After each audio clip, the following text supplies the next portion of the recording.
75ची शाल अंगावर पडते त्याचा अर्थ आता थांबावा असा असतो। मोहन भागवतांच्या वक्तव्यानं चर्चेला उधाण। एका पुस्तक प्रदर्शनाच्या कार्यक्रमात मोहन भागवतांचं वक्तव्य। सप्टेंबर महिन्यात मोदी 75 वर्षांचे होत आहेत। आरएसएस मोदींना निवृत्त होण्याच्या वारंवार सूचना देत आहे। मोहन भागवतांच्या विधानाचा दाखला देत संजय राऊतांचा मोदींना टोला। मीरा भाईंदरमधील मराठी मोर्चा रोखण्याचा प्रयत्न भोवला। पोलीस आयुक्त मधुकर पांडेंची तडकाफडकी बदली। निकेत कौशिक नवे आयुक्त असणार। फडणवीसांनी महासंचालकांना आंदोलनासंदर्भात विचारणा केली।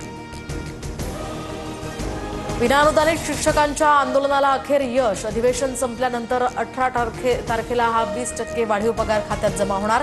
मंत्री गिरीश महाजन यांची आंदोलनस्थळी घोषणा। शिक्षकांच्या या परिस्थितीला सतेज पाटील तुमचंच सरकार जबाबदार। विनाअनुदानित शिक्षकांच्या आंदोलन प्रश्नावरून मुख्यमंत्री फडणवीसांचं महाविकास आघाडीकडे बोट।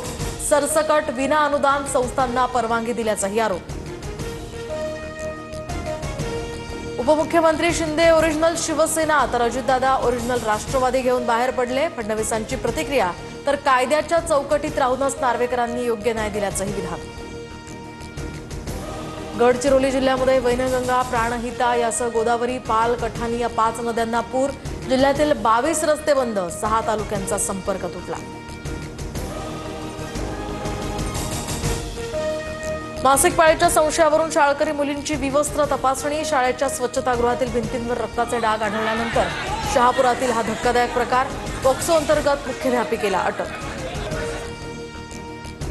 राजधानी दिल्लीतील अनेक भागांमध्ये सध्या भूकंपाचे धक्के। 4.1 रिश्टर स्केल इतक्या तीव्रतेचा हा भूकंप। राजे यशवंतराव होळकर योजनेमध्ये मोठा घोटाळा झाल्याचाही आरोप। अनेक शाळांनी विद्यार्थी कागदावर दाखवून कोट्यवधी रुपये लाटल्याचं म्हणत दीपक बोराडे आणि बळीराम खटके यांच्याकडून फडणवीसांकडे तक्रार। स्मार्ट सिटी पिंपरी चिंचवडमधील जुन्या पुणे मुंबई महामार्गावर रस्त्यांची अक्षरशः चाळण। खड्ड्यांमुळे रस्त्यांची अत्यंत दयनीय अवस्था। चालकांवर जीव मुठीत धरून प्रवास करण्याची वेळ। नागपुरात समाज भवनाच्या हॉलमध्ये पडदे लावून शाळेचे वर्ग भरवले। पडदे लावलेल्या वर्गखोल्यांमध्ये 1ली ते 10वीचं शिक्षण।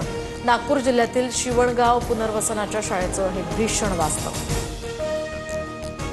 गुरुपौर्णिमा उत्सवानिमित्त साईनगरी शिर्डी भक्तांनी गजबजली। आजपासून 3 दिवसीय हा उत्सव तर सोलापूरच्या अक्कलकोटमध्ये सुद्धा गुरुपौर्णिमेनिमित्त हजारो भाविक दाखल।